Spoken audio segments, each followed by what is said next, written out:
ओम नमो भगवते वासुदेवाय। ओम नमो भगवते वासुदेवाय। ओम नमो भगवते वासुदेवाय। मुखं करोति वाचालं पंगुं लंघयते गिरिं यत्कृपातमहं वन्दे श्रीगुरुदीनतारिणं परमानन्दमाधवं श्रीचैतन्यमीश्वरम् नारायणं नमस्कृत्यं नरं चैव नरोत्तमं दैवीं सरस्वतीं व्यासं ततो जयमुदीरयेत् नष्टप्रायेषु भद्रेषु नित्यं भागवत सेवया भगवती उत्तम श्लोके भक्तिर्भवति नैष्टिकी। हरे कृष्णा कृष्ण कृष्ण हरे हरे, हरे राम राम राम हरे हरे। हरे कृष्ण। सभी भक्तों का पुनः एक बार फिर से स्वागत है आज के श्रीमद् भागवत कथा रूप कार्यक्रम में। और हम वामन देव जी की कथा समझ रहे हैं। वामन देव की कथा में हमने देखा कि किस प्रकार शुक्राचार्य जी ने अलग अलग कारणों से अपने शिष्य बलि महाराज को रोकने का प्रयास किया, 3 पग भूमि दान देने से। और यहां तक भी कहा कि तुम जो है अपना वचन पूरा नहीं कर पाओगे, क्योंकि वो देख पा रहे थे शुक्राचार्य जी कि 2 पग भूमि में तो वो पूरा के पूरे सारे लोगों को नाप लेंगे, तो तुम तीसरा पग तो दे ही नहीं पाओगे, वचन भी नहीं पूरा कर पाओगे। तो अलग अलग प्रकार के कारणों से बलि महाराज को उन्होंने रोकने का प्रयास किया। और वो अपना स्वार्थ भी देख रहे थे कि अगर बलि महाराज सबको समर्पण कर देंगे तो मेरा क्या होगा, मेरी आजीविका कैसे चलेगी। फिर जो है बलि महाराज अ, अपने गुरु का तिरस्कार कर देते हैं। जो कृष्ण भक्ति में तिरस्कार करना मतलब, गलती से ये मत सोचिएगा कि गुरु जाओ आप, मैं आपकी बात नहीं मानता, ऐसा नहीं है। गुरु जी को उन्होंने अपनी बात रखी और अपने निर्णय को, अपने निश्चय को बताया। और वो इस प्रकार से भगवान वामन देव को कहते हैं कि मैं 3 पग भूमि आपको दान देता हूँ। फिर भगवान वामन जो है वो क्या करते हैं, अपना विशाल रूप धारण करते हैं। और विशाल रूप धारण करने के बाद जब अपना एक पैर ऊपर की तरफ उठाया हुआ है तो ब्रह्मांड की उस सतह को वो तोड़ देते हैं, भेद देते हैं, और वहां से बाहर का जल आता है। वो कौन से सागर का जल होता है बलराम कृष्ण प्रभु, वो कौन से सागर का जल होता है? यस। तरुण सागर का प्रभु जी। हाँ, तरुण सागर। तरुण सागर। तरन कारण सागर। तरुण सागर। तरन सागर। नहीं माता जी, कारण सागर। कारण कारण सागर। सागर। कारण सागर। कारण कारण। सागर। कारण। जी पंडित जी, प्रभु जी। हाँ, ठीक है पंडित जी, ठीक है। तो कारण सागर और कारण सागर जो है वहां का जल अंदर आता है, भगवान के चरणों को धोता हुआ आता है। तो वो जल फिर बाद में क्या बन जाता है, पतित पावनी गंगा। पावनी तो एक गंगा। और गंगा का अवतरण के बारे में बताया कि ब्रह्मा जी जब अपने कमंडलू से जल से भगवान के चरणों का अभिषेक करते हैं, उससे जो जल प्रकट होता है वो भी एक गंगा धारा है, गंगा की एक एक और शाखा है। ठीक है। तो इस प्रकार हमने गंगा के अवतरण के बारे में समझा था, और आज हम उसके आगे जानने का प्रयास करेंगे, अध्ययन करेंगे साथ में मिलकर सब भक्त लोग। जी, आज का पैराग्राफ कहाँ से शुरू होता है? ये यह विचार जब है जब बलि महाराज ने अपने सैनिकों को इस प्रकार ये हो Yes. चुका। तो एक पैराग्राफ हम पीछे जाएंगे। तत्पश्चात भगवान वामन देव पुनः अपने बौने ब्राह्मण के रूप में आ गए।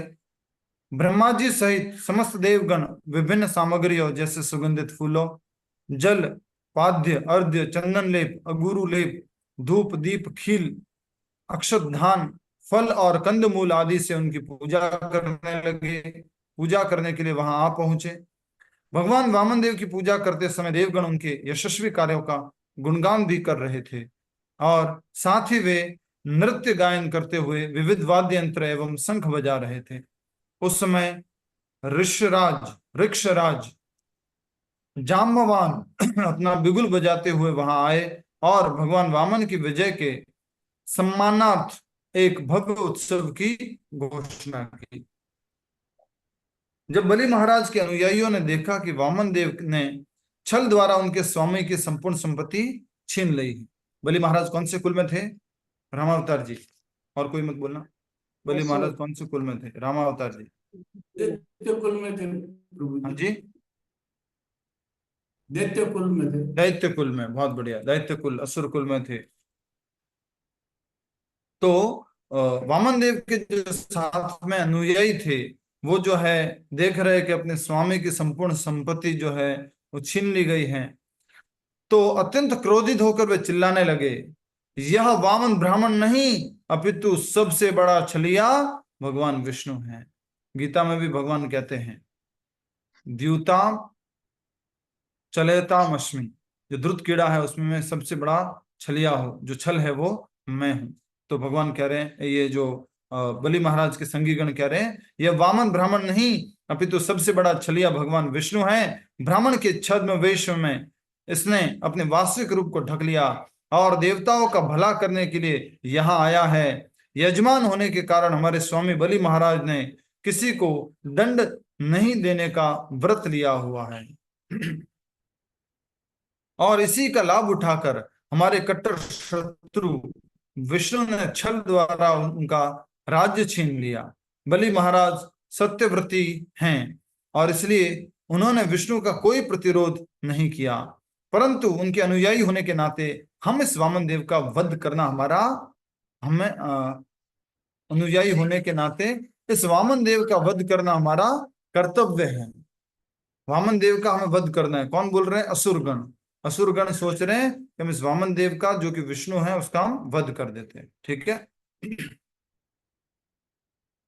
यह विचार करके उन असुरों ने अपने अस्त्र शस्त्र उठा लिया और यद्यपि बलि महाराज ने उन्हें रोकने के प्रयत्न किए, फिर भी वे वामन देव का वध करने के लिए उनकी ओर दौड़ने लगे, परंतु भगवान विष्णु के पार्षदों ने मुस्कुराते हुए अपने अस्त्र शस्त्र उठाए और उन्हें आगे बढ़ने से रोक दिया।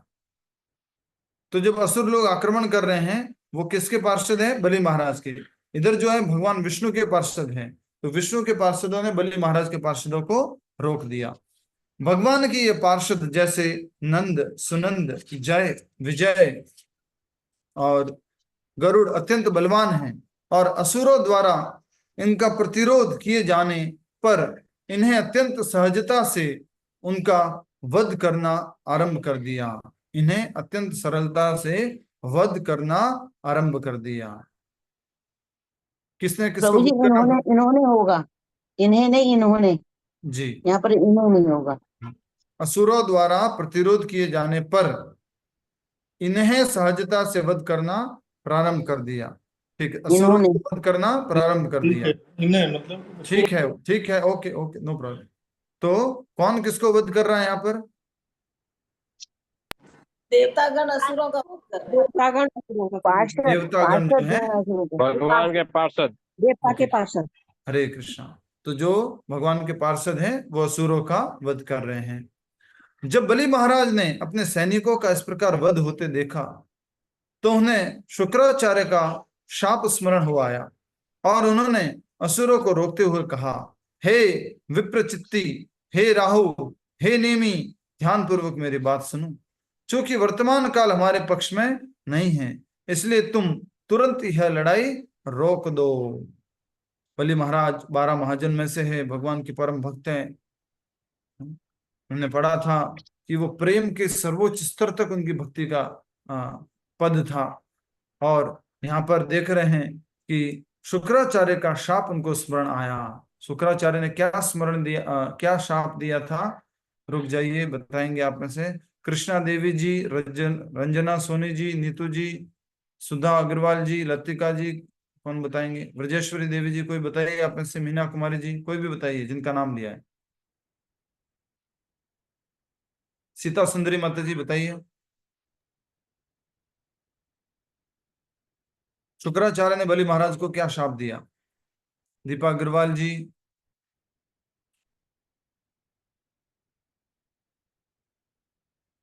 सृष्टा जी,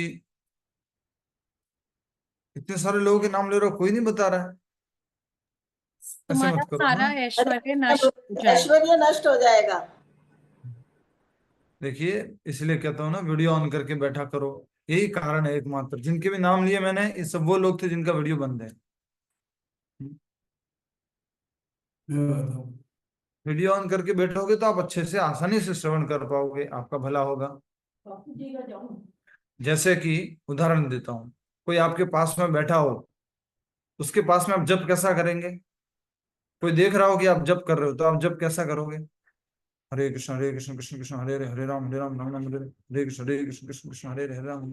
कोई नहीं देख रहा है तो हरे कृष्ण कृष्ण कृष्ण हरे राम राम, हरे कृष्ण कृष्ण कृष्ण। तो उसी प्रकार से कथा में अच्छे से आप भाग लेंगे, हम देखेंगे तो आप भी अच्छे से श्रवण करेंगे, आप अच्छे से सुन पाएंगे, आपका भला होगा। बाकी आप इतने समय से क्लास अटेंड कर रहे हैं माइक बंद करके भी, तो ये आपकी बहुत बड़ी महानता है कि आप अच्छे से कर पा रहे हैं। बहुत बढ़िया, वेरी नाइस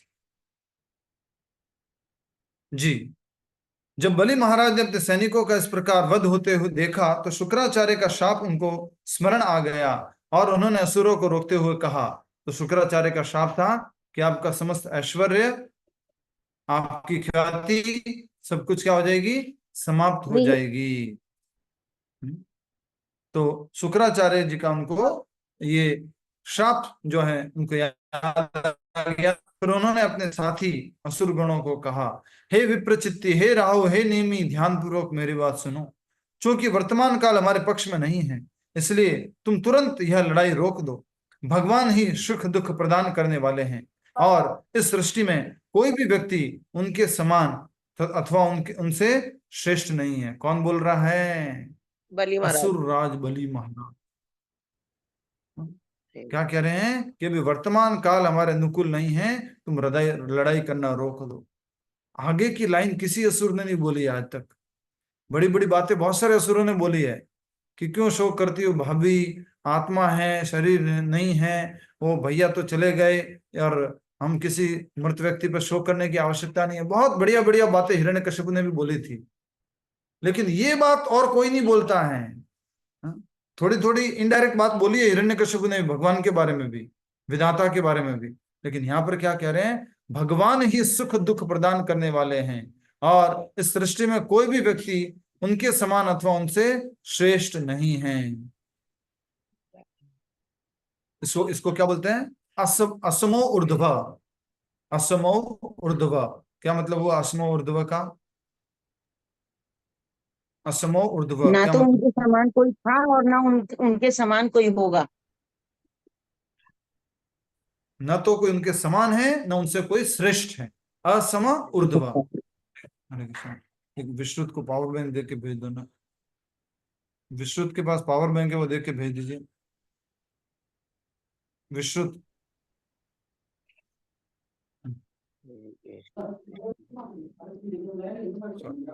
तो असमो ऊर्ध्व का मतलब क्या है? न तो कोई भगवान के बराबर है, न भगवान से कोई श्रेष्ठ है। ठीक है, आगे बढ़ेंगे।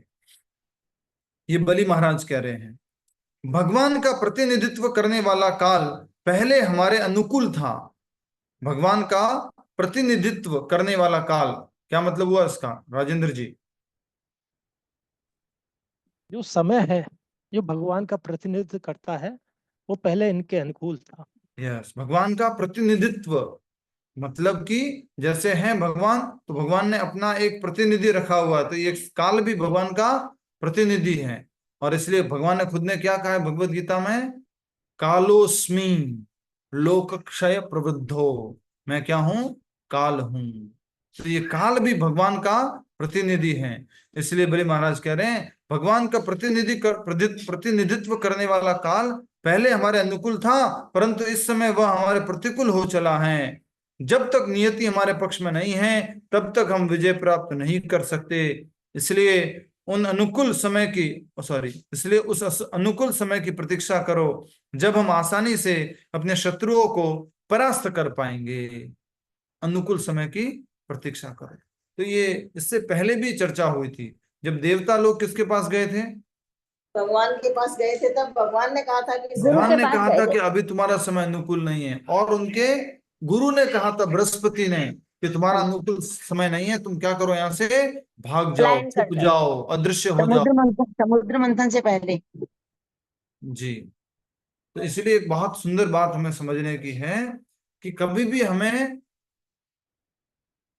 एकदम से रिएक्ट नहीं करना है, अनुकूल समय की प्रतीक्षा करनी है। कभी समय आएगा जब हम उस बात को सही रूप में रख पाएंगे। कुछ समय के लिए हमें धीरज रखना चाहिए, धैर्य रखना चाहिए, हमें उस अनुकूल समय की प्रतीक्षा करनी चाहिए। जैसे कि इसका बेस्ट एग्जांपल बताया अगर आपको, तो कितना रियल है फेक है मालूम नहीं, अकबर और बिरबल की कहानी। अकबर कुछ भी बोलता था कि देख, तो जब जब देखो तो बोलता रहता है कि जो होता है वो भगवान की इच्छा से होता है, जो होता है वो भगवान की इच्छा से होता है, जो होता है भगवान की इच्छा से होता है। तो बिरबल हर एक बात के लिए क्या बोलते था? हाँ, मैं अपनी बात को प्रूव करूंगा, चलिए वो तो समय बस आएगा तो मैं अपनी बात को प्रूव करूंगा।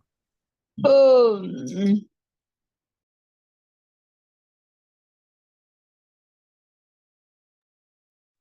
हरे कृष्ण। तो जैसे कि एक और बात कही थी उसने कि क्या बात है बिरबल, ये तुम्हारे भगवान को बार बार क्यों उतार लेना पड़ता है? जब देखो तब तुम्हारा भगवान आ जाता है, कभी राम रूप में, कभी कृष्ण रूप में, कभी तो तुम्हारे भगवान को कुछ काम नहीं है क्या? या उनकी कोई शक्तियां नहीं है क्या? शक्तियां कुछ काम कर लेगी? तो बिरबल बोलता है समय आएगा तब मैं उत्तर दूंगा। तो एक बार नौका विहार पे निकले हुए थे अकबर और उनके बेटे और सब साथ में, हाँ, सब साथ में ही थे, नौका में थे।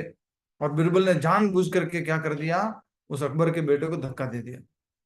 और अकबर ने किसी और सैनिक की पर मतलब सहायता की इच्छा किए बिना तुरंत उसने भी उस जल में जंप लगा लिया अपने बेटे को बचाने के लिए, और लेके आया बचा करके। फिर बिरबल से पूछता तुमने क्यों धक्का दिया? तो बिरबल बोलता है कि आपकी तो बहुत सारी शक्तियां हैं, आपके तो बहुत सारे सैनिक हैं, आप क्यों लेने के लिए गए अपने बेटे को, आप क्यों कूद गए?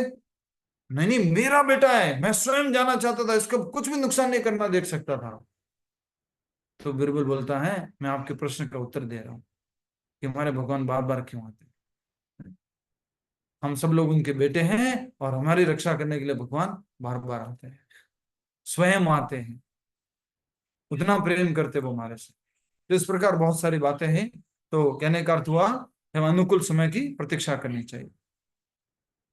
तत्पश्चात बलि महाराज की आज्ञा का पालन करते हुए तथा विष्णु दूतों द्वारा खदेड़े जाने पर असुरों ने ब्रह्मांड के निम्न लोकों में प्रवेश किया। फिर सोमपान के दिन गरुड़ ने भगवान विष्णु की इच्छा को समझते हुए बलि महाराज को वरुण पाश में बंद किया। सोमपान के दिन, ये सोमपान के दिन ठीक लगा? कोई दिन होता है ऐसा सोमपान का?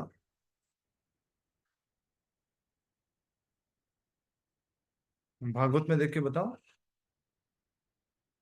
तो ये जो अभी अपने शॉर्ट में पढ़ा ना कि देवता और दानवों के असुरों के बीच में युद्ध हुआ, ये भागवत में थोड़ा और अच्छे से वर्णन है और उसमें अच्छी लड़ाई भी चली थी। ठीक है। फिर सोमपान ने फिर सोमपान के दिन गरुड़ ने भगवान विष्णु की इच्छा को समझते हुए बलि महाराज को वरुण पास में बंदी बना लिया। फिर बलि महाराज को इस दशा में देख तीनों लोकों में हाहाकार मच गया।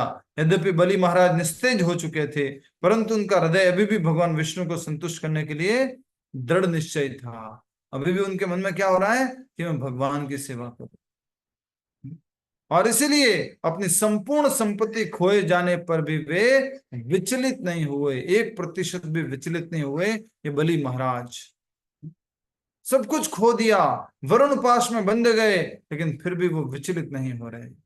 हम देख पा रहे हैं कि इनको वरुण पाश में बंदी बना लिया है बलि महाराज को। और जो वामन देव हैं जो आसन में विराजमान है वो ब्राह्मण बालक। ठीक है। उस समय भगवान वामन देव ने बलि महाराज से कहा, हे असुरराज, तुमने मुझे 3 पग भूमि देने का वचन दिया था, परंतु मैंने केवल अपने दो पैरों से संपूर्ण ब्रह्मांड को नाप लिया है। बताओ मैं अपना तीसरा पैर कहाँ रखूं?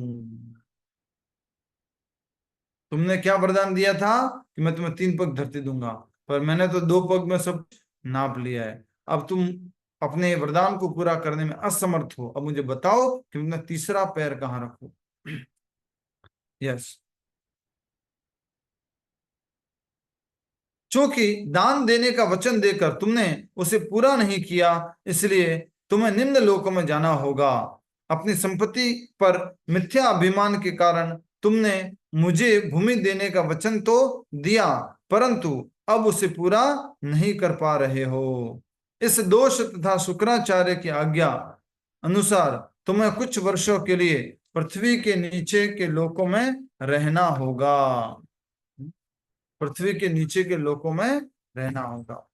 ऑलरेडी लोग जा चुके थे। कौन जा चुके थे? ऑलरेडी पृथ्वी के नीचे लोकों में जा चुके। बलि महाराज असुर है, बाकी इनके सब उनका पार्षद नहीं है। असुर लोग, असुर। यस, बाकी असुरगण जो हैं वो जा चुके थे। अब बलि महाराज को स्वयं भगवान कह रहे हैं। भगवान कहाँ बैठ गए हैं? बलि महाराज के स्थान पर, और कह रहे हैं, हे असुरराज, तुमने मुझे 3 पग भूमि देने का वचन दिया था, परंतु मैंने केवल अपने 2 पैरों से संपूर्ण ब्रह्मांड को नाप लिया है। बताओ मैं अपना तीसरा पैर कहाँ रखूं? क्योंकि दान देने का वचन देकर तुमने उसे पूरा नहीं किया, इसलिए तुम्हें निम्न लोकों में जाना होगा। अपनी संपत्ति पर मिथ्या अभिमान के कारण तुमने मुझे भूमि देने का वचन तो दे दिया, परंतु अब उसे पूरा नहीं कर पा रहे हो। इस दोष तथा शुक्राचार्य की आज्ञा अनुसार तुम्हें कुछ वर्षों के लिए पृथ्वी के नीचे के लोकों में रहना होगा। भगवान ने कृपावश बलि महाराज का सर्वस्व छीन लिया। क्या बोला यहाँ पर? क्या शब्द उपयोग किया गया है? भगवान ने कृपावश कृपावश कृपावश प्रभु जी। हे रे भगवान, तुझे लेना ही था तो दिया क्यों रे मुझे? हमारी स्थिति ऐसी है, क्यों छीन लिया मेरे से? या तो कोई रिश्तेदार हो या धन संपत्ति हो। पर यहाँ की खास बात क्या है? छीनने वाला कौन है? भगवान को दी स्वयं भगवान। भगवान है प्रभु जी। तो इसलिए हमें दुखी नहीं होना है। हमें अगर कोई भगवान के सेवक, भगवान के शुद्ध भक्त आकर के कुछ समर्पण मांगते हैं तो हमें देना है। कुछ सेवा मांगते हैं तो अर्पण करना है। आज की घटना बता तो बड़ा अच्छा लगा। एक व्यक्ति है, बहुत अच्छे व्यक्ति है, श्रीनाथ जी जाते हैं। तो भी मैं अपने पिताजी के रिटायरमेंट प्रोग्राम में आया हुआ हूँ। यहाँ पर हजारों लोग आज आए थे। बड़ी पहचान है उनकी पूरे डिस्ट्रिक्ट में। हाँ, तो एक व्यक्ति थे, 2-3 महाराज जी भी आए हुए थे। हाँ, तो एक व्यक्ति थे, वो कहते हैं कि मैं एकादशी करता हूँ, लेकिन एक एकादशी करता हूँ, कृष्ण पक्ष की एक एकादशी कर लेता हूँ, और जो है दूसरी एकादशी नहीं कर पाता, शुक्ल पक्ष की इस तरह से एक एकादशी नहीं कर पाता, क्योंकि मुझे अगले दिन प्रदोष का व्रत करना पड़ता है। मैंने कहा अच्छी बात है। वो बातें कर रहे थे आपस में महाराज जी वगैरह। मैंने उनको अलग से आकर बुला लिया। उनको कहा आप दूसरी भी एकादशी शुरू कर दो ना प्लीज। एकादशी ऐसा नहीं होता है कि एक एकादशी करनी है, एक नहीं करनी है, सारी एकादशी करनी होती है। और एकमात्र ऐसा व्रत है दुनिया का, एकमात्र ऐसा उपवास है जिसको नहीं पालन करो तो अपराध लगता है। नहीं पालन करने पर अपराध लगता है, अर्थात आप अन्न खा लोगे और अन्न खा लिया तो अपराध हो गया। एकमात्र उपवास है इस दुनिया का, नहीं करने पर अपराध लगता है। तो इसको क्या भूखे रहना पड़ता है इसके लिए? अगर आपका शरीर अनुमति नहीं देता है तो आप आलू ले लो, साबूदाना ले लो, सागार के फल, ड्राई फ्रूट, दूध, पनीर, सब्जियां, बहुत सारी चीजें लेने के लिए वो ले सकते हैं। उस व्यक्ति ने क्या किया मालूम है? प्रभु जी आज से चलो, आज से दूसरी एकादशी चलो। इतना अच्छा लगा। मैंने कहा बहुत बढ़िया भैया, आप, भगवान आपको खूब आशीर्वाद दे, आप भक्ति में आगे बढ़े। तो हमने बात इसलिए कही कि जो समर्पण है, बलि महाराज ने जैसे समर्पण किया, ऐसा हमें भी धीरे धीरे समर्पण करना आना चाहिए। जैसे इस व्यक्ति ने आज ही बोला ठीक है मैं दूसरी एकादशी करूंगा, समर्पण है ये, अर्पण करना है। और हम बात कर रहे थे कि अपनी संपत्ति पर मिथ्या अभिमान के कारण तुमने मुझे भूमि देने का वचन तो दे दिया, परंतु अब उसे पूरा नहीं कर पा रहे हो। इस दोष तथा शुक्राचार्य की आज्ञा अनुसार तुम्हें कुछ वर्षों के लिए पृथ्वी के नीचे लोकों में रहना होगा। भगवान ने कृपावश बलि महाराज का सर्वस्व छीन लिया। ये बात थी मुख्य रूप से, अगर कृपावश हमारे से कुछ लेके चले जाते हैं। हमारे मंदिर में एक दो प्रभु जी हैं, एक दो माता जी हंस सकते हैं क्योंकि उनके संपर्क में वो प्रभु जी है। नाम बोल दो कि नहीं बोलना? समझ जाएंगे कुछ लोग, समझ जाएंगे उसमें से। ठीक है, मुस्कुरा देना तो मैं समझ बोल जाऊंगा, दीजिए समझ में आ जाएगा कि हमारे मंदिर में एक दो प्रभु जी हैं। एक प्रभु जी ऐसे हैं कि वो किसी के पास जाएंगे, उसके पास बैठेंगे, और कुछ भी हो जाए, वो नाराज हो जाए, परेशान हो जाए, उसका, समझ गए? ठीक है, तो वो नाराज हो जाए, परेशान हो जाए, हाँ, वो कहे प्रभु जी बहुत टाइम हो गया, बाद में मिलेंगे, नहीं अभी मिलना है, हाँ, अभी बात करनी है, अभी सेवा देनी है आपको, अभी सेवा करनी पड़ेगी। तो वो प्रभु जी जो है कैसे भी करके उस व्यक्ति से सेवा मांगते हैं। उनसे मैंने एक बार पूछ लिया, प्रभु जी इतना फोर्स क्यों करते हो? आगे वाला पूरा फ्राई हो जाता है, हमारी भाषा में बोलते हैं फ्राई, मतलब परेशान हो गया, फ्राई हो गया।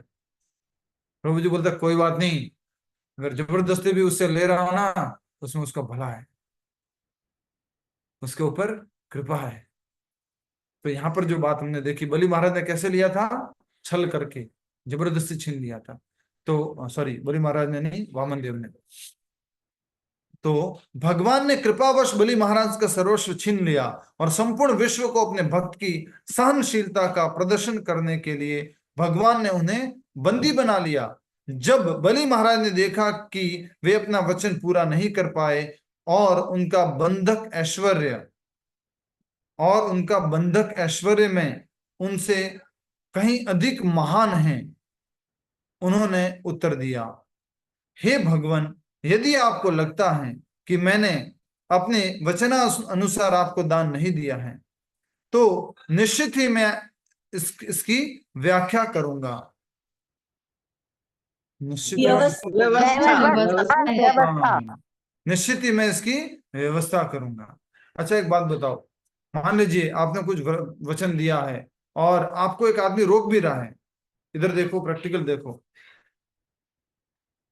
आप माता जी लोग हो, ज्यादातर क्लास में माता जी लोग हैं, तो माता जी लोगों ने डिसाइड कर लिया कि इस बार जन्माष्टमी आ रही है, मुझे तो 56 भोग सेवा करानी है, मुझे तो पोशाक सेवा करानी है मंदिर में। प्रभु जी लेने के लिए भी आ गए घर में, और उधर पास में कौन खड़े हुए? आपके हस्बैंड। और हस्बैंड क्या बोलते हैं? अरे नहीं नहीं नहीं, इतनी बड़ी कोई सेवा करनी है क्या? ये तो मांगते रहेंगे, इनका काम है मांगना, तुम कुछ भी दे दोगे क्या? हस्बैंड समझाने की कोशिश कर रहा है। फिर भी वाइफ क्या करती है? भगवान के पोशाक की सेवा कर लेती है। ठीक है, मैं ठाकुर जी के पोशाक की सेवा करता, आपको जो बोलना बोला, आप चुपचाप बैठ जाओ, जाओ। ऐसा करके वाइफ ने उनको बोला, तिरस्कार कर दिया। उस पत्नी ने सुना अपने पति की बात कि ये देखो, ये तुम्हारे से लेने के लिए आया है, ज्यादा ले लेगा, तुम इनसे बातें मत करो, सब कुछ हुआ। उसके बाद भी पत्नी ने दिया।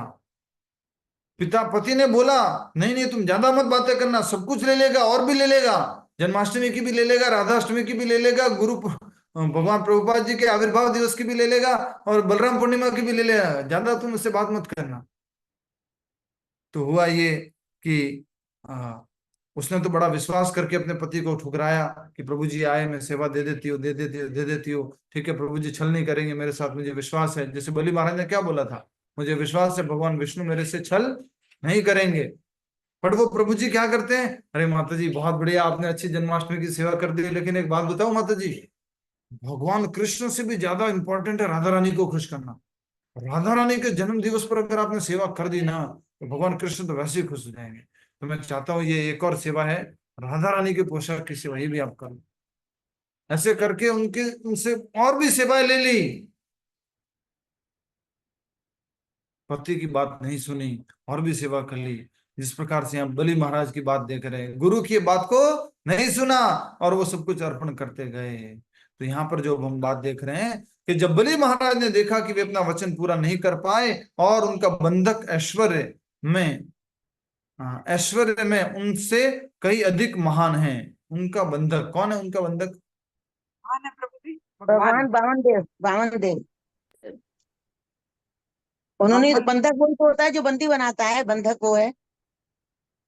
यस, तो भगवान वामन देव जो हैं वो बहुत अधिक ऐश्वर्यवान हैं और अत्यधिक उनका बंधक ऐश्वर्य में उनसे कहीं अधिक महान है। उन्होंने उत्तर दिया, हे भगवान, यदि आपको लगता है कि मैंने अपने वचनानुसार आपको दान नहीं दिया है तो निश्चित ही मैं इसकी व्यवस्था करूंगा। मैं नहीं चाहता कि किसी ब्राह्मण को दिया गया मेरा वचन अधूरा रहे, इसलिए कृपया अपनी कृपया अपना तीसरा पग मेरे, इशारा कर लो सभी लोग, इशारा करो,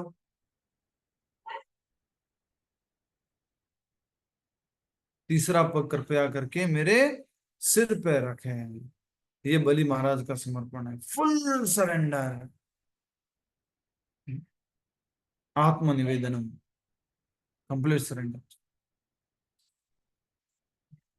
राजा बलि, 100 अश्वमेध यज्ञ करने वाले, सारे देवताओं दानवों के सारे साम्राज्य को अपने अधिकार में लेने वाले वो जो बलि महाराज हैं, वो कह रहे हैं कि क्योंकि मैं आपको दिया हुआ वचन पूरा नहीं कर पा रहा हूं, अधूरा रह गया है, इसलिए कृपया अपना तीसरा पग मेरे सिर पे रख लीजिए।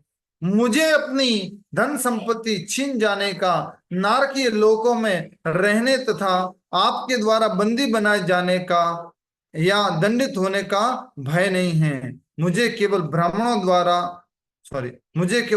को धोखा देकर अपनी ख्याति नष्ट होने का भय है। 2 प्रकार के भय बताए और कहा कि मुझे ये भय है ब्राह्मणों द्वारा अपनी ख्याति समाप्त होने का, ख्याति नष्ट होने का भय है। पहला भय क्या बोला? मुझे अपनी धन संपत्ति छीन जाने का, नारकीय लोकों में रहने का अथवा आपके द्वारा बंदी बनाए जाने या दंडित होने का भय नहीं है। मुझे केवल ब्राह्मणों को धोखा देकर अपनी ख्याति नष्ट होने का भय है। कई बार माता पिता अथवा मित्र व्यक्ति के हितैषी बनकर उसे दंड देते हैं। यस और नो? इशारा करो। यस, म्यूट रखिए प्लीज। ब्राह्मणों को धोखा किसने दिया प्रभु जी? किसको? ब्राह्मणों को धोखा किसने दिया? माता जी, ब्राह्मणों को धोखा किसने दिया प्रभु जी? बलि महाराज ने। महाराज ने कैसे दिया प्रभु ब्राह्मणों को? दान मांगने के लिए कौन आया था? दान मांग ले तो वामन देव ब्राह्मण बन के आए थे, तो उनको धोखा कहाँ दिया था? उनको धोखा तो नहीं दिया प्रभु जी। उनको 3 पग भूमि दे ही रहे हैं, वो उनके पास जो मुझे अपनी धन संपत्ति छीन जाने का, नारकीय लोकों में रहने अथवा आपके द्वारा बंदी बना जाने का या दंडित होने का भय नहीं है। मुझे केवल ब्राह्मणों को धोखा देकर अपनी ख्याति नष्ट होने का भय है। कौन मांगने के लिए आया था? भगवान आए थे, वामन देव ब्राह्मण रूप में आए थे ना। वामन रूप में। तो किस रूप में थे? ब्राह्मण रूप में। तो उस ब्राह्मण को अगर मैंने उसका वचन पूरा नहीं किया तो क्या होगा?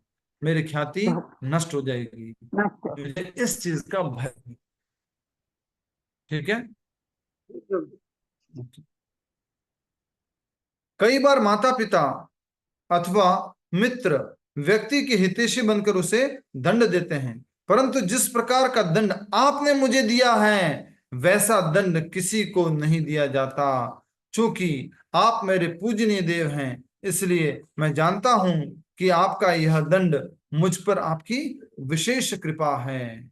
विशेष कृपा है। क्या लिखा है? चूंकि आप मेरे पूजनीय देव हैं और इसलिए मैं जानता हूं कि आपका यह दंड मुझ पर आपकी विशेष कृपा है। बलि महाराज खुद कह रहे हैं कि आपने मुझे ये दंड दिया है, ये क्या है? विशेष कृपा है। अच्छा, आप में से बताओ, भी कुछ ही समय पहले एक फेस्टिवल गया है, उसके द्वारा भी हम समझ सकते हैं कि भगवान ने उनके ऊपर कृपा की थी और उनको दंड दिया था और उनसे पैसा खर्चवा करके कुछ प्रसाद की व्यवस्था करवाई थी।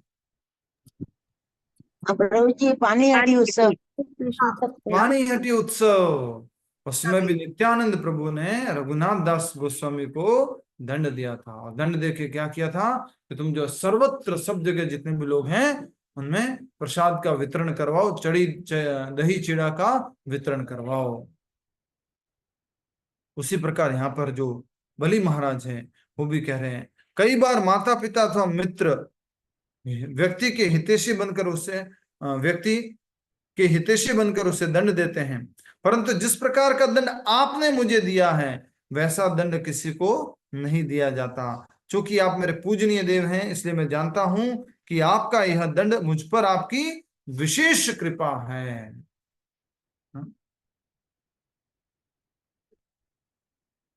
कई बार हम क्लास में से कुछ लोगों को दंड देते हैं, या भरी सभा में, भरी क्लास में उनका क्या करते हैं, हम थोड़ा सा मजाक उड़ा देते हैं, थोड़ा सा उसका टांग खींच लेते हैं, थोड़ा सा उनको डांट लेते हैं। ये इसी प्रकार का है। किस प्रकार का? हम किसको डांट सकते हैं, बोलो? किसको रिप्रेजेंटेटिव बना सकते हैं? तो अपना नजदीकी होगा, हितैषी को जो समझदार हो, जो समझता है, जो थोड़ा लंबे समय से कथा में आ रहा है और हमारी बात को, हमारी उस डांटने के भाव को समझ रहे हैं। भगवान गीता में बोलते हैं 4थे अध्याय में कि मैंने गीता का ज्ञान देने के लिए अर्जुन को क्यों चूज किया। क्या बोलते हैं भगवान? कौन बताएगा? हरे कृष्ण जी, ये मेरा भक्त और मित्र है। यस, भक्तोसी में सखा चेती रहस्यम है एत उत्तमम। कक्षा में से एक नीतू माता जी बेंगलोर से मिलने के लिए आए थे। हमने उनसे पूछा, माता जी इतने श्लोक कैसे याद हो गए? बोले प्रभु जी आप क्लास में रिपीट करते रहते, ढूंढवाते रहते, उससे मुझे याद हो। हमारे से पूछो आपको श्लोक कैसे याद हो गए? प्रभुपाद जी का प्रवचन सुनते सुनते सुनते सुनते श्लोक याद हो गए। तो इसलिए मैं लाइन बोल रहा हूं, भक्तोसी में सखा चेती रहस्यम है एद उत्तमम। ये उत्तम रहस्य का जो ये ज्ञान है मैं तुम्हें दे रहा हूं, क्योंकि तुम मेरे क्या हो? भक्त हो, और क्या हो? सखा हो। अगर कोई व्यक्ति जो है, यहाँ पर हम बात करें बलि महाराज की, तो बलि महाराज को जो विशेष दंड दिया गया, तो बलि महाराज कह रहे हैं कि मुझ पर आपकी विशेष कृपा है। हे भगवान, आप छिपे वेश में हम असुरों के सबसे बड़े हितैषी हैं और शत्रु बनकर हमारा हित करने आए हैं। क्योंकि हम सदैव मिथ्या अभिमान में भरे ऊंचे पदों की आकांक्षा करते हैं। आप हमें दंडित करके सही मार्ग देखने की दृष्टि प्रदान करने आए हैं। आपसे द्वेष रखने वाले अनेकानेक असुरों ने महान योगियों की गति प्राप्त की है। आपसे द्वेष रखने वाले अनेकानेक असुरों ने महान योगियों की गति प्राप्त की है। यद्यपि आपने मुझे बंदी बनाकर दंडित किया है, परंतु मुझे इस बात का न तो कोई खेद है न ही लज्जा। इस भौतिक शरीर का क्या लाभ जो जीवन के अंत में अपने स्वामी को छोड़कर चला जाता है। पुरुष कठोर परिश्रम करके धन संपत्ति जुटाता है, परंतु स्वजनों के छिपे वेश में लुटेरे उसे लूट लेते हैं। भला ऐसे स्वजनों का क्या लाभ? व्यक्ति के घर, समाज और राष्ट्र का क्या लाभ? इन सब के प्रति आसक्ति रखकर उसका मूल्यवान समय और शक्तियां दोनों नष्ट होते जाते हैं। यह मेरा सौभाग्य है कि आपने बलपूर्वक मेरा सब कुछ छीनकर मुझे अपने चरणों के पास खींच लिया है। ये कौन बोल रहा है? बोलो बोलो। बलि महाराज। और क्या कह रहे हैं कि इन सब के प्रति आसक्ति रखकर उसका मूल्यवान समय और शक्ति दोनों नष्ट हो जाते हैं। यह मेरा सौभाग्य है कि आपने बलपूर्वक मेरा सब कुछ छीनकर मुझे अपने चरण कमलों के पास खींच लिया है। जब बलि महाराज भगवान वामन के सम्मुख अपने उद्गार व्यक्त कर ही रहे थे कि वहां प्रहलाद महाराज उसी प्रकार प्रकट हुए जिस प्रकार रात्रि समय चंद्रमा प्रकट होते हैं। एक बार और प्रहलाद महाराज प्रकट हुए थे। कहाँ प्रकट हुए थे?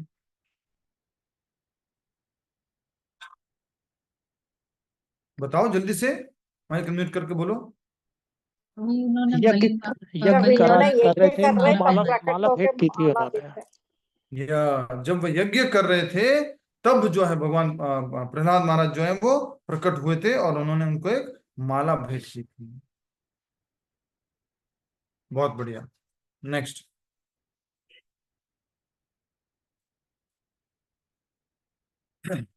जब बलि महाराज भगवान वामन के सम्मुख अपने उद्गार व्यक्त कर ही रहे थे कि वहां प्रहलाद महाराज उसी प्रकार प्रकट हुए जिस प्रकार रात्रि के समय चंद्रमा प्रकट होता है। प्रहलाद महाराज का शरीर ऊंचा तथा श्याम वर्ण का था और उन्होंने पीतांबर पीत वस्त्र धारण किए थे।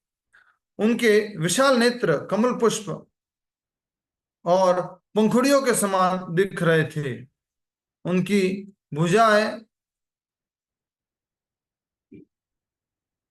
भुजाएं लंबी और उनका स्वरूप सबों को सुख देने वाला था। हाँ, ये सब किसका वर्णन हुआ, किसके रूप का वर्णन हुआ है? प्रहलाद का प्रभु जी। प्रहलाद महाराज का वर्णन हुआ है। उनका रूप ऐसा था।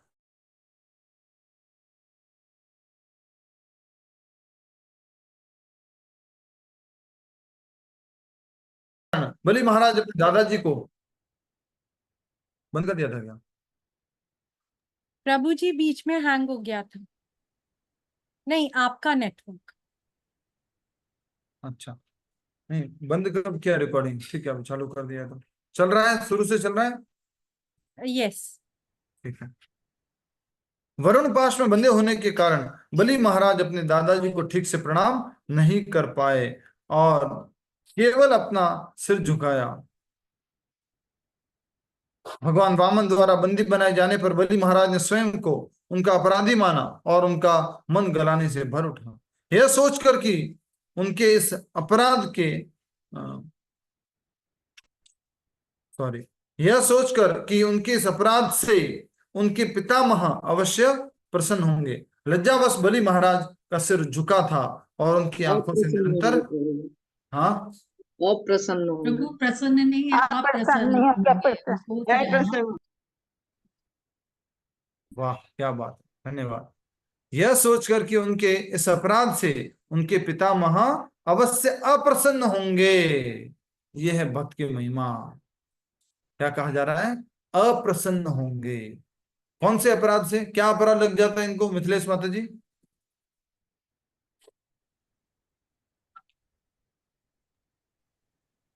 क्या लग जाता? बलि महाराज को बलि महाराज को वही यस, अर्चना प्रिय माता जी। हरे कृष्णा प्रभु, ब्राह्मण को धोखा देने का अपराध लग जाता अगर वो 3 पग घूमने नहीं देते तो। ठीक बात है, बहुत बढ़िया। यस, किसी और को कुछ कहना है? कौन सा अपराध लग जाता? प्रभु जी वो ठीक से प्रणाम नहीं कर पाए। यही प्रणाम नहीं कर पाए बंदी होने के कारण। अपने दादाजी को उनके वचन को निभा नहीं पाए बलि महाराज जी, क्योंकि भगवान वामन द्वारा बंदी बनाए बनाया जाने पर बलि महाराज ने स्वयं को उनका अपराधी माना, ठीक है, और उनका मन ग्लानि से भर उठा।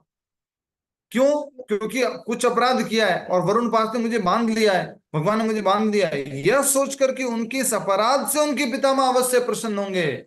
झुकने का अपराध नहीं भैया। बलि प्रहलाद महाराज तुरंत बैठ कर, मेरे पोते प्रणाम कर, मुझे क्या हुआ, यम पाश में बंधा हुआ या ये वरुण पाश में बंधा हुआ है? नहीं।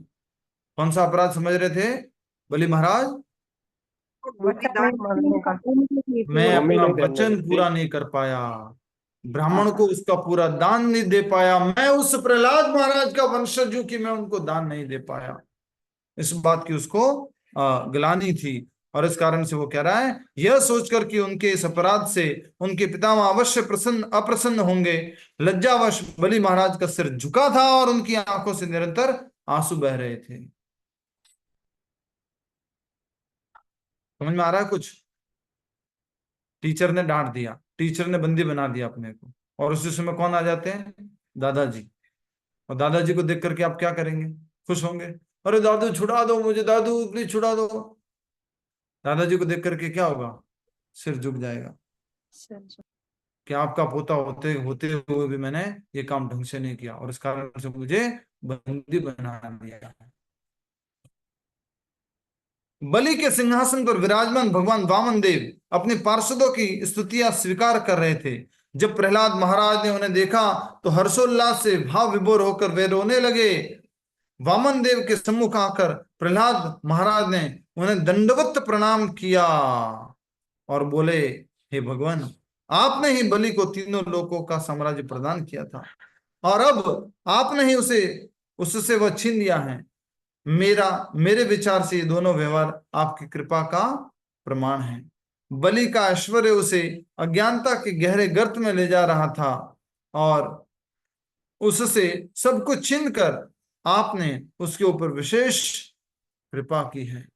सांसारिक ऐश्वर्य इतना मोहक होता है कि वह उस विद्वान की बुद्धि को भी हर लेता है जो जीवन के सर्वोच्च लक्ष्य आत्म साक्षात्कार को प्राप्त करने में प्रयासरत रहता है। ये भगवान ने दूसरे अध्याय में भी बोला है, जिसका मन किसी भी एक इंद्रिय में लग गया है वो उसका क्या करेंगे? हरंती प्रसवम मना, वो उसके मन को हर लेंगे। किसी एक विषय का भी अगर हम चिंतन करेंगे तो हम अपने उस मुख्य लक्ष्य से भटक जाएंगे। इसलिए बहुत सुंदर बात कही यहाँ पर कि बलि के सिंहासन पर विराजमान भगवान वामन देव अपने पार्षदों की स्तुतियां स्वीकार कर रहे थे। जब प्रहलाद महाराज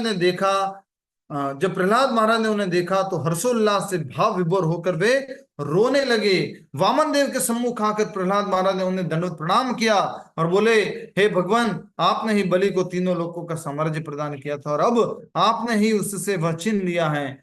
ये मेरे विचार में ये दोनों व्यवहार आपकी कृपा का प्रमाण है। बलि का ऐश्वर्य उसे अज्ञानता के गहरे गर्त में ले जा रहा था और उससे सब कुछ छीनकर आपने उसके ऊपर विशेष कृपा की है।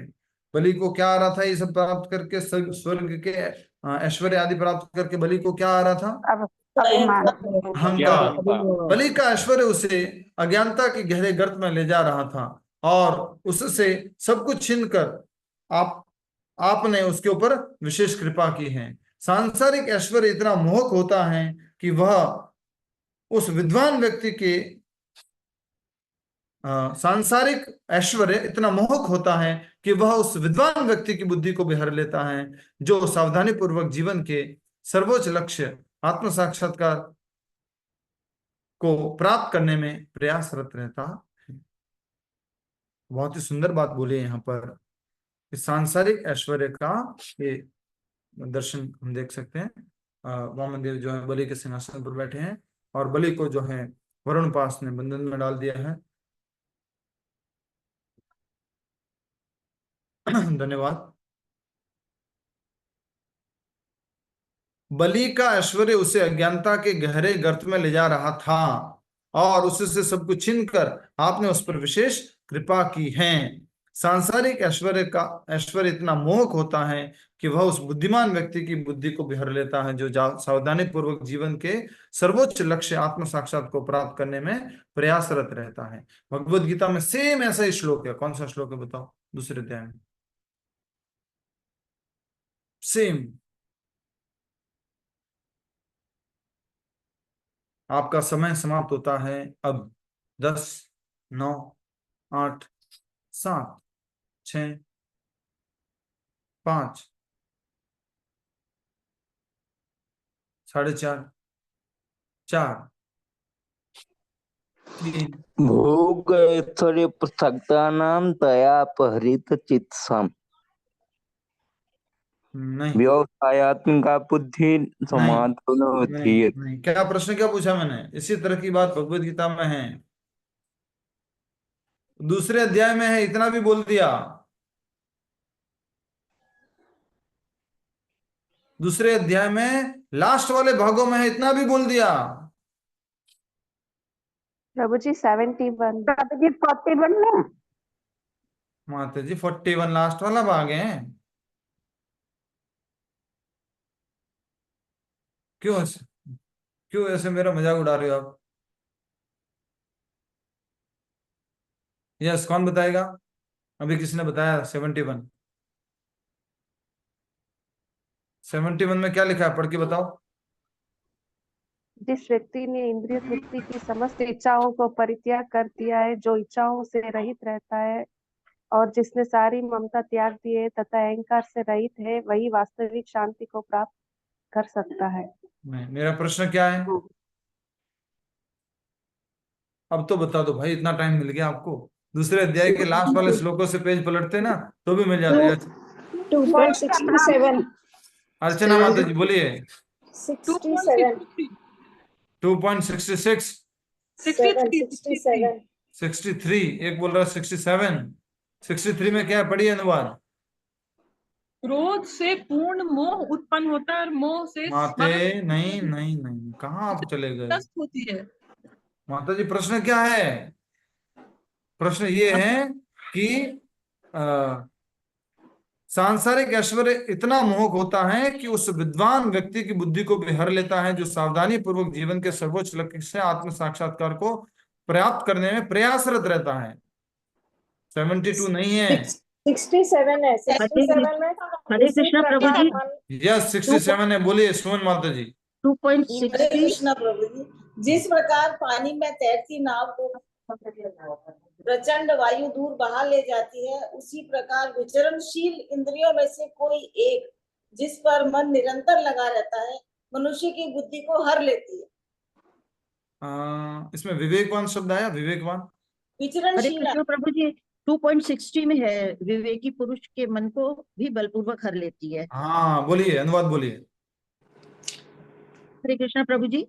2.60 का अनुवाद है, हे अर्जुन, इंद्रियां इतनी प्रबल तथा वेगवान है कि उस विवेकी पुरुष के मन को भी बलपूर्वक हर लेती हैं, जो उन्हें वश में करने का प्रयत्न करते हैं। या सेम है यहाँ पर। जो आत्म साक्षात्कार में प्रयासरत हैं, उस व्यक्ति की भी बुद्धि को, उस व्यक्ति के मन को भी हर लेती हैं। दूसरे अध्याय का 60वां श्लोक। 60वां है। 61। संस्कृत बता दीजिए एक बार, संस्कृत क्या था? 2.60। हाँ ठीक है भाई, बोल दिया। हरे कृष्णा। यस, जिसने बोला उसको बोलने दो। सची गुप्ता माता जी बोलो। हरे कृष्णा प्रभु जी। 2.60 है, दूसरे अध्याय का 60वां है। हाँ 60वां श्लोक बोलो माता जी। क्या श्लोक, क्या है संस्कृत श्लोक? यत तो है अपि कौन्तेय पुरुषस्य विपश्चितः। यत तो है अपि कौन्तेय पुरुषस्य पुरुषर्षभः पुरुषस्य विपश्चितः पुरुष इंद्राणि विपश्चित। अच्छा, इंद्राणि प्रमाथीनि हरन्ति प्रसभम मनः। इंद्रियाणि प्रमाथीनि हरन्ति प्रसभम मनः। ठीक है, तो सेम बात यहाँ पे लिखी हुई है। एक बार और इसको आप पढ़ लीजिए। ये हम सब लोगों के जीवन में बाधा बन रही है। क्या बात है ये? कि बलि का ऐश्वर्य उसे अज्ञानता के गहरे गर्त में ले जा रहा था और उससे सब कुछ छीनकर आपने उसके ऊपर विशेष कृपा की है। कौन बोल रहा है? दादाजी। दादाजी कौन? कभी कभी टीचर जो है स्टूडेंट को खंबे पे, पिलर पे बांध दिया, खड़ा कर दिया, जाओ तेरे पिताजी को बुला के लग गया। पिताजी आ गए। अरे सर बिल्कुल ठीक किया आपने, ये गलत रास्ते पे जा रहा था, बिल्कुल ठीक किया आपने, बंदी बना करके इसको थोड़ा सा मार करके, ये गलत रास्ते पे जा रहा था। नहीं तो एक कहानी याद है आपको, एक माता की? जल्दी से शॉर्ट में बता देता हूँ, टाइम हो गया है। एक लड़का था, बचपन से चोरी करता था और माँ ने कभी टोका नहीं। चोरी करता गया, कभी पेंसिल, कभी शार्पनर, कभी रबड़, कभी कुछ कभी कुछ कभी कुछ। धीरे धीरे धीरे धीरे बड़ा होता गया, बड़ा होता गया, बड़ी बड़ी बड़ी बड़ी चोरी करने लग गया। और लास्ट में एक दिन जब पकड़ा गया, उसको फांसी की सजा हुई। उसको पूछा गया, अंतिम इच्छा क्या है तुम्हारी? बोलता मेरी माँ से मिलना चाहता हूँ। अच्छा, उसकी माँ को बुलाया गया। माँ को बुला, पास में आओ, पास में आओ, पास में आओ, पास में आओ। माँ बोलती है क्या हुआ, आ जाओ पास, नहीं बोल रहा पास आओ पास आओ, ऐसा कहते हैं। हाँ? कुछ अलग अलग तरह से भी कहते हैं, हमने बचपन में सुना था वैसे। जैसे उसकी माँ पास में आती है, वो बहुत बड़ा हो चुका है ये लड़का, वो माँ के कान को काट देता है बाकी होता है। और बोलता है कान के अंदर, जब मैंने पहली चोरी की थी मुझे थप्पड़ मार के सिखाया क्यों नहीं। ऐसे ही ये जो हाँ, भगवान के महान भक्त वामन देव को अपने सम्मुख देख करके प्रहलाद महाराज कह रहे हैं दंडवत प्रणाम करके। ये प्रहलाद महाराज भाग्यशाली है ना, नरसिंह रूप में भी दर्शन कर लिए, वामन रूप में भी दर्शन कर लिए। हे भगवान, आपने ही बलि को तीनों लोकों का साम्राज्य प्रदान किया था और अब आपने ही उससे वह छीन लिया है। थोड़ा सा ज्ञान याद आ गया, सेट नहीं होता पूरा लेकिन तो भी याद आ गया। हे राम हे राम, तू ही बिगड़े तू ही सवारे, अर्थात तू ही देने वाला है तू ही छीनने वाला है। सेम उसी तरह की बात है। मेरे विचार में ये दोनों व्यवहार आपकी कृपा का प्रमाण है। दिया था तो भी आपकी कृपा थी और छीना है तो भी आपकी कृपा है। कल ट्रेन में मैं जर्नी कर रहा था, एक आदमी ने बहुत बढ़िया बात बोली, वो भी थोड़ी सी याद रहने वाली, कुछ कुछ सीखने को मिलता है। एक आदमी लेटा हुआ था और एक आदमी बकवास किया जा रहा था, खाना अच्छा नहीं है, सब्जी अच्छी नहीं है, सफाई अच्छी नहीं है, टॉयलेट में फ्लश काम नहीं कर रहा, ये नहीं कर रहा वो नहीं कर रहा, बहुत ज्यादा उससे कंप्लेन किया जा रहा था। तो ये आदमी सोता हुआ बोल रहा है, अरे कि भाई तुम्हारे को जिंदगी काटनी है क्या ट्रेन के अंदर, थोड़ी सी देर की जर्नी है ना, रात रात भर की टॉलरेट कर लो। वैसे ही हम देख सकते हैं कि जो भी जीवन में आया गया उस व्यवहार को प्रहलाद महाराज क्या कह रहे हैं कि ये आपकी कृपा है। तुम्हारे जीवन में जो भी सुख दुख आया उसको क्या करना है, हमें ट्रेन में जैसे उस आदमी ने बोला वैसे करना है। क्या करना है, टॉलरेट करना। ये भगवान ने गीता में भी बोला है, शीतोष्ण सुख दुखदा आगमा पाइनु अनित्यास्ताम तितिक्षस्व भारत। हे भारत, हे अर्जुन, सहन करना सीखो। सर्दी और गर्मी की ऋतु जिस प्रकार से आती जाती रहती है, सुख और दुख जीवन में आता जाता रहेगा। बलि का ऐश्वर्य उसे अज्ञानता के गहरे गर्त में ले जा रहा था और उससे सब कुछ छीन कर आपने उसके ऊपर विशेष कृपा की है। ऐसा कहने का अर्थ ये हुआ जैसे पिताजी कह रहे हो कि बेटे के हाथ में बंदूक थी और बंदूक से ये लोगों को क्या कर रहा था, मार रहा था। इतने बुरे नहीं थे बलि महाराज, लेकिन फिर भी इस तरह से कह रहे हैं प्रहलाद महाराज कि उनके ऊपर विशेष कृपा की है। सांसारिक ऐश्वर्य इतना मोहक होता है कि वह उस विद्वान व्यक्ति की बुद्धि को भी हर लेता है जो सावधानी पूर्वक जीवन के सर्वोच्च लक्ष्य आत्म साक्षात्कार को प्राप्त करने में प्रयासरत है, उसकी बुद्धि को भी हर लेता है। ये आपके सामने जीता जाता एग्जाम्पल मैं भी हूं। सब कुछ अभ्यास कर रहा हूं, प्रैक्टिस कर रहा हूं, कोशिश कर रहा हूं, लेकिन कई बार ऐसे ऐसे कार्य होते हैं जो अपनी ऐसे ऐसे प्रलोभन होते हैं जो बुद्धि को हर लेते हैं और हम वो कार्य कर बैठते हैं जो हमें नहीं करना चाहिए। तो इसलिए क्या बोला गया है, सांसारिक ऐश्वर्य इतना मोहक है। और ये खास करके किसके लिए बोला है, बलि महाराज के लिए। बलि को क्या मिला हुआ था, तीनों लोकों का राज्य, इसलिए वो बोल रहे हैं कि सांसारिक ऐश्वर्य इतना मोहक है।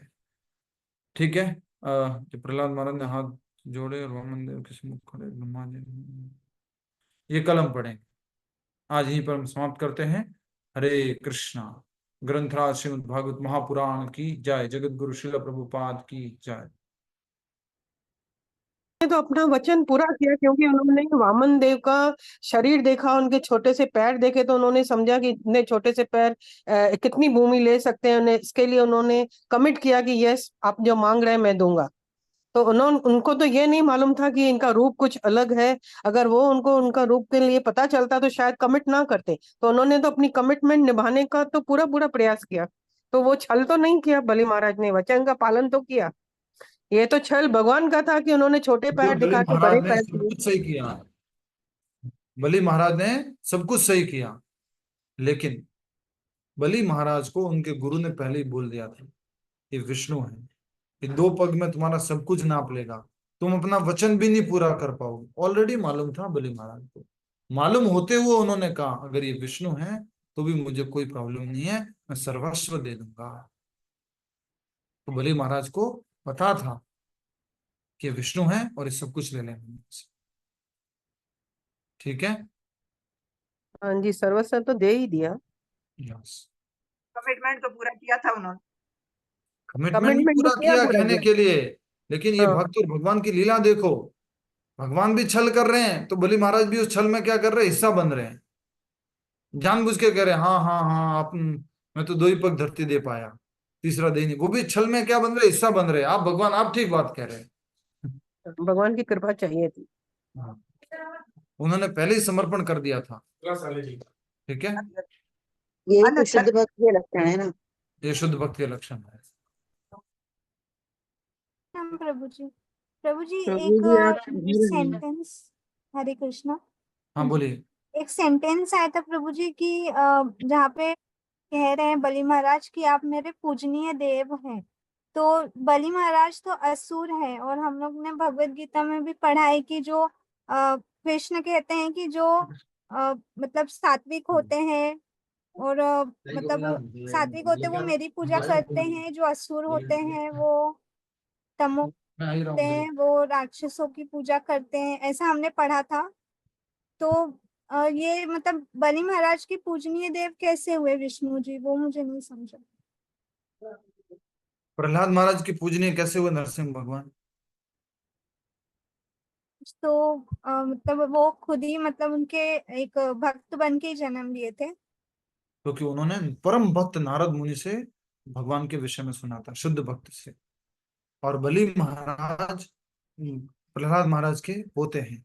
और हमने पढ़ा था कि बचपन से ही जो बीज जो है वो बलि महाराज को मिल चुका था भक्त बनने का, क्योंकि प्रहलाद महाराज उनके दादाजी हैं। ठीक है माता जी। हाँ प्रभु जी समझा। कहाँ हरे चले गए थे आप इतने दिनों के लिए? प्रभु जी मैं बीच में ज्वाइन की थी, एक्चुअली मेरा ऑनलाइन वर्क रहता है ना, तो मीटिंग कुछ रहेगा तो नहीं कर पाती हूँ। रिकॉर्डेड वीडियो प्रभु जी मैं देखती हूँ तो हो जाता है कवर। ठीक है। प्रभु जी आप अपने घर आए हैं। हाँ मैं अपने घर हूँ, और हाँ। वो रिटायरमेंट का प्रोग्राम था पूरा, बहुत अच्छा कार्यक्रम हो गया। तो मैं देख रहा था 3 बजे तक जितना मैं लोगों से मिल सकता हूँ मिल लूंगा, 3 बजे इधर आ जाऊंगा। क्योंकि एकादशी और ये काम नहीं किया, भक्ति नहीं किया तो गड़बड़ हो जाएगा। वो लोग प्रभु तो जी मना उदयपुर आ रहे हो करेंगे, आप?